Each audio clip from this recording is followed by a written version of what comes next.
Hey there, beautiful. I'm Conco Clem, and as the title of this video would tell you, I am going to be showing you how to make any kind of picture that you take or maybe even find on the internet that you just want to edit, and how to make it pop a little bit more. What I mean by that is taking a photo that, you know, looks something like this, and then making it look more like this, making it have a little more contrast, a little more detail, and just the best way I can describe it, to just pop a little more. The process that I'm going to be showing you is subjective to what I like, but it is variable. You can change any number of thing that I'm going to show you into getting what you find is desirable. Okay, in this video I'm going to be using a program known as Affinity Photo. It's a photo editing program by Serif, and the quickest way and the best way I can describe it quickly is basically Photoshop for $50. I'm brought into this screen whenever I open my photo into the develop persona, because with the camera I used, I can capture raw pictures. If you don't know what raw pictures are, they're basically an uncompressed photo, unlike a JPEG. So they have more data. Now there are more videos that can go in more in depth about, you know, the benefits of using raw photos.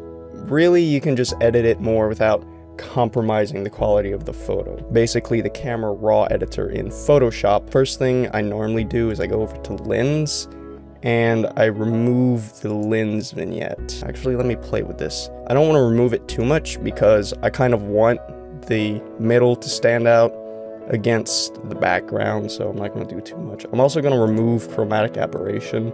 It's not something that's necessary, but whites can have like this yellow or blue effect. It can happen, it doesn't always happen. I just do that for good measure. Okay, with that done, I'm gonna go back to basic, and one thing that is really important to making your pictures pop is increasing the clarity. Now, let me jump to 50%, just a good middle of the line. Now, as you can see, what it does is it just makes everything, like with the wood and the fuzz, just makes it pop more, but 100% is too much. Let me go back to 50.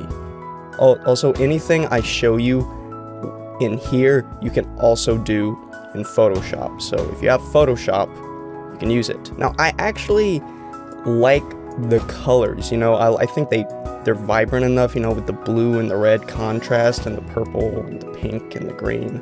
I actually like that, so I'm not going to mess with the saturation or the vibrance because I think it already looks good. Now, with the clarity up, it does a good majority of the stylization, but let me just mess with the black point. You see, it's kind of making it a little darker. Let's see if I can increase the brightness, maybe just bring that down. This is what this is doing, basically. It's making the darkness just a little darker. I guess the best way I can describe it is it makes it look a little richer. I like that. Anything I'm doing, you can change to suit whatever you like best. Now, I actually like the way that looks. Let's see if I go to shadows, mess with the highlights. When it comes to editing photos, I always experiment, because no two photos should be edited the same exact way. Also, everything that I did with the exposure and the shadows and highlights, you can do with the curves. I know a lot of people like curves because a lot of people are used to messing with curves. You can add like a generic S curve and really up the contrast, but as you can see, I think that is too much. I'm just gonna reset that because I actually like the way this is looking. The reds are a little much. Let's see if I can bring the vibrance down. Now, let me see. Go up here, split view. This is the before, after. Before, after. Now, I like this. I think this looks good, so I'm going to click the develop right now. And that's going to take the raw picture, apply all the effects, and it's going to develop it into something I can use in the normal editing persona. In Photoshop, you'd click the open image bubble down in the bottom right. With the background selected, I'm going to hit Control J. That's going to duplicate it. Now let me unlock the background just for good measure. Now, what I'm about to do is something that I really like doing for pictures. I cannot for the life of me remember where I learned it. I know I learned it in some kind of YouTube video and a guy showing me how to do it. If you know what I'm talking about, you can credit him, but I can't remember. What I'm going to do is I'm going to come down to the live filters panel. I'm going to apply a high pass filter. Right now it's just a gray blob because, you know, the radius is at 0. Let me go right to the middle. As you can see, it's starting to emerge with like this glowy bit. If you're doing this, you can experiment with whatever you like most. Now, I think that's pretty good. So what I'm going to do is I'm going to select the layer, change the blend mode to overlay. Now there are a few different options. You can go to overlay, soft light, hard light, vivid light. That's way too much. They all do the same thing with just varying degrees of intensity. Overlay is like right in the middle, overlay. Now, you can see the effect this has. You can probably see it better if I zoom in. Just with it on and off. It adds this extra layer of contrast. You can see it kind of looks a little soft. It has this effect that is really appealing to me. If you don't like it, you don't have to do it. Okay, now with this selected, I'm also just going to apply another clarity filter. Let me zoom in, pump that all the way up, disable it, and re-enable it. It adds just another layer of pop. It's really it's the best descriptive word I can use. And again, you can always double click these filters and change them. Now, I like this. This is pretty good. You could right now just export this, but I'm going to go one step further. I'm going to control click both of the layers and I'm going to group them. Now, with the group selected, I'm going to apply an unsharp mask. Really like the unsharp mask more than just a generic sharpen filter because you can really accurately control what it does. Now, the radius I have is normally anywhere from half a pixel to 1 pixel. Let me start off at half a pixel and then just increase this. Okay, you can kind of see the effect it's having if I disable it and then re-enable it. It adds just a little more detail. Now, you obviously don't want to pump this all the way up. It'll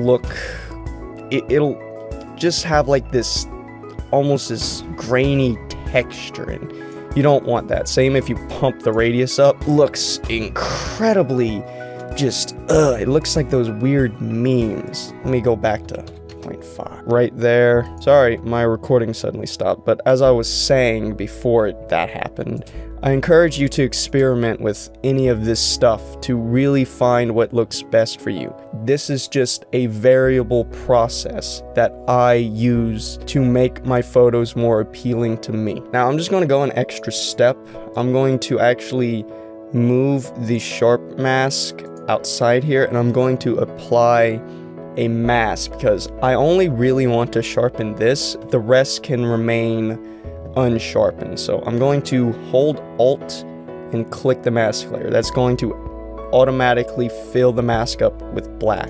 With that selected, I'm going to click B, and that's going to bring up the brush tool. As you can see, it has black selected as a primary color. You can click X, and it's going to change it to the secondary color as white.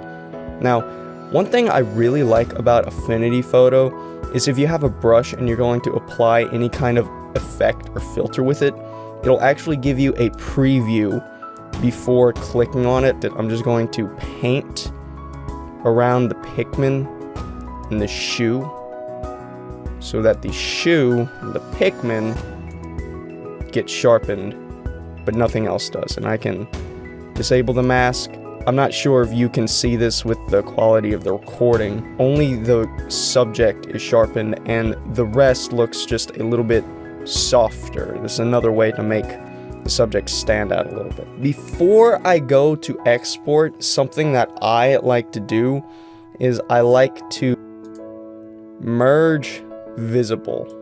Now, what that is going to do is kind of self-explanatory. It's going to merge it into one layer. Now, there are a few reasons that you want to merge all of the visible layers into one before exporting. One of the reasons is that it actually makes exporting a lot quicker because it's basically doing everything that the export does before actually exporting, and I just think that helps. And another reason is I've actually noticed, because I've experimented with this quite a bit, generally if you merge all the visible layers before exporting, it actually makes the file size just a little bit smaller, and it doesn't really compromise any quality. I've tried, they look exactly the same whether you merge before or if you just export them as is, and it looks the same. The file size is smaller, which makes them a little more manageable. So I'm going to actually make everything else not visible so it doesn't export it below it for whatever reason, and all that's left is the visible layer, which is basically everything we just did. Now to export, go to File, Export, and as you can see there are a few different options. You can actually open Photoshop files in Affinity, and you can export Photoshop files in Affinity. Now, I normally export as JPEG because compared to PNG, the file sizes are a lot smaller and they look generally the same. However, for YouTube thumbnails, I use PNG because it's portable networks graphics, so I think a PNG is just better for that. But for all the pictures that I take and save and maybe post to Instagram, I use JPEG. And I'm actually going to change the size to 4000. It's good to have like a set resolution that you export. You can export in 4K, which is 3840 by whatever the aspect ratio is. But I think 4000 is pretty good. And as you can see, it's only 4 megabytes. Now that's not very big. And keep the quality to 95%, because if you go all the way up to 100%, you'll see the file size is more than twice the size than if it's just at 95%. And again, I've experimented with this. If there is any difference at all, it is completely negligible. So it's better to have the highest quality you can with the smallest file size. It just makes it a little more manageable. And now you can click export. I'll go ahead and export it to the desktop. Just name it picture. You see, exporting was quick because I merged the visible layer. Here on the desktop, there it is, picture. And I open it, and there. This is the before doing any of the editing, and you see how soft it is, and this is after.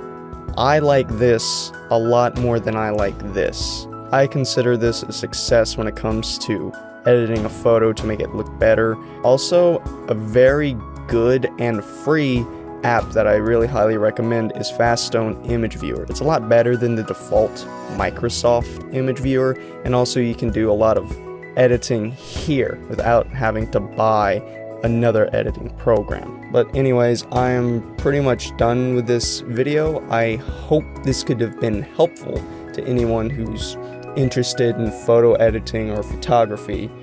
Thanks for watching. I hope you enjoyed the video, and I'll see your beautiful faces next time you see mine. Bye.